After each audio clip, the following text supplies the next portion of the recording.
Now recently I dealt with some finicky clones, really finicky cultivar overall, and this one for some reason has been the most difficult to clone to date. Now I've had a lot of different cultivars in the past that are finicky, but none that have taken this long to clone, and I've realized that it actually probably is just user error. And that's mainly because not all genetics are the same, and not all genetics are going to root at the same frequency. So in this video I'm going to go over some top tips that have helped me finally get some roots on this particular cultivar. Stay tuned.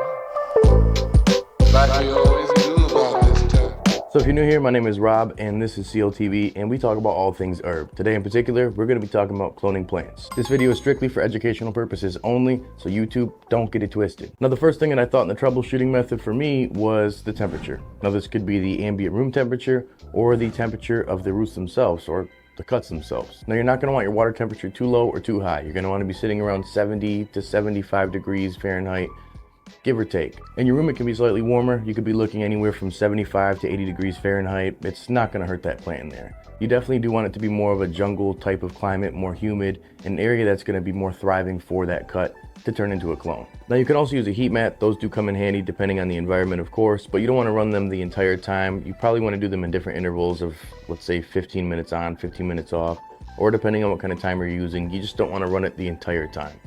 Now too hot is definitely going to be an issue. Too cold will definitely be an issue. You need to maintain a consistent range. Otherwise, you're going to struggle to get any sort of root development. Next thing I looked at was my rooting hormones. Was I using something that was good enough? I was using some knockoff random brand and it worked, but I felt like that could have been the issue. The main thing is with rooting hormones, you're going to want something third party, or you can rely on something like aloe and go directly into the media. Now I've seen it work very well, but sometimes it could take a little bit longer. Now as you do scrape the stem, there is a second layer of hormones, natural hormones that are inside of the plant that will naturally work. But again, it could take a little bit longer than it would if you're using some alternative methods like rooting gel, powder, or a liquid base. Now I'll often take that rooting gel and I'll mix it into the water that's going to be in the cloner as well. Whether this be the traditional cloner with a dome, putting it in the bottom, or it'd be an aeroponic cloner.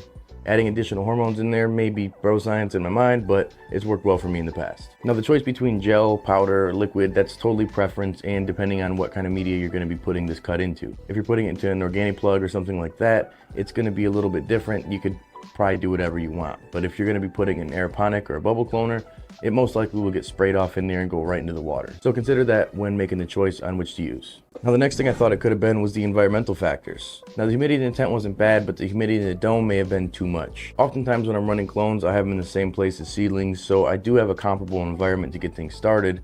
But at the same time, I feel like because they were in that dome, I was spraying a little too much. It could have potentially been too high humidity. If you're rocking a thermal hygrometer in there, you'll be able to see the exact humidity and temperature, and those are very useful.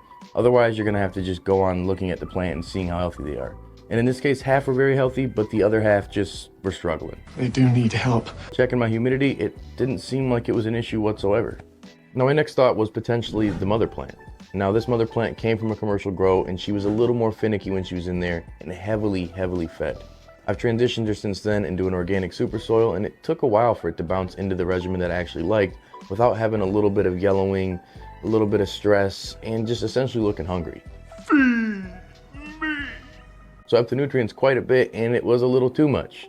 Now I think I've kind of found the right point and that's when I took the cut, but the plant then a few weeks later started showing some signs of stress and actually a little bit of toxicity. So dialing that feeding is extremely important, and that's where I feel like this just kind of gave that cut a little bit of trouble rooting. That was it. If you're not taking a cut from a healthy mother or a healthy plant in general, well, you're not going to have a healthy baby. It just is what it is. It's reproduction. And in this case here, I really feel like that was the biggest issue, and it was how I was feeding the plant. So as I put it into the cloner, one thing I realized is I need to still feed the clone. Now, depending on what you're feeding that mother plant, you're going to want to consistently feed something comparable to those babies. Now, of course, you're going to want to start lower because as a cut, it's mainly just going to need iron and zinc. But as it gets older, it's going to want more of those micro and macronutrients that you're going to eventually have to kind of match what you will with the mother plant. Maybe not as heavy, but a similar regimen. Now in this case, it's been a little bit tougher using the organic super soil, but I've been able to use the organic plugs and that's been extremely helpful. Now with those, you're going to need something to balance your pH, and that would be of course a pH up or a pH down, but you also need to measure that pH. And thankfully I got a new pH meter from AC Infinity and this thing is choice. Now the one they sent me out here is the Hydroponic Meter Pro Kit, the all-in-one pH interchangeable probe.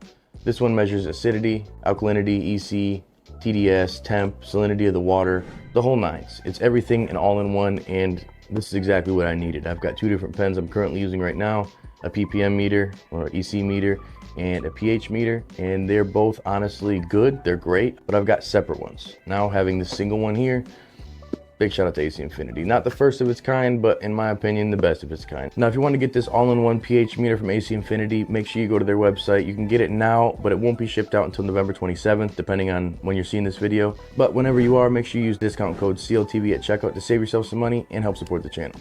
Now, if you're in an aeroponic cloner, this is definitely going to be important as well, because you're going to be worried about your pH going up and down depending on the size of your reservoir. Now, when you're dealing with the pH fluctuation, you could definitely notice it with the plant because it's not taking up any of the nutrients, or at least not the main nutrients that it needs to take up. So you want to dial in that pH properly when you are doing some feeding to those clones, if you're feeding those clones. Some people will go the sterilization method, but myself in particular, going into organic media just makes no sense. So I'm feeding my clones until they turn into plants, and then they're getting planted in that soil and they're off to the races. Now, as I transplant these plants, I'm going to put them into the super soil, but I'm still going to put a layer of peat moss before they hit the soil, and then I'm going to water them with recharge. Now, essentially here, I want to inoculate that root system, but I don't want to stress it out with too much food, so I kind of want to leach it in while I'm watering. Now, in the past, when I'm going right into, let's say, a cocoa or a DWC, we're going right into food right away. But in this case here, it's a pretty hot soil, and I want to make sure that that clone acclimates properly and doesn't have some stress as it's going into veg. Now, once that plant gets a little bit older, I'm going to switch it up and start using Stash Blend once a week as kind of like my tea for that super soil. If you want to see a breakdown on where I go from here, smash that like button to let me know that videos like this are valuable. Otherwise, drop below in the comment section. Now, I've been growing for 16 years and I still run into issues here and there. Clearly, as you see here, you got to have problem solving techniques and you got to do some troubleshooting. Is there some other tips that you could share with your fellow growmy to help them in a situation comparable? Or maybe give an example of another time that you had issues and some troubleshooting that you did. With that being said, stay lifted.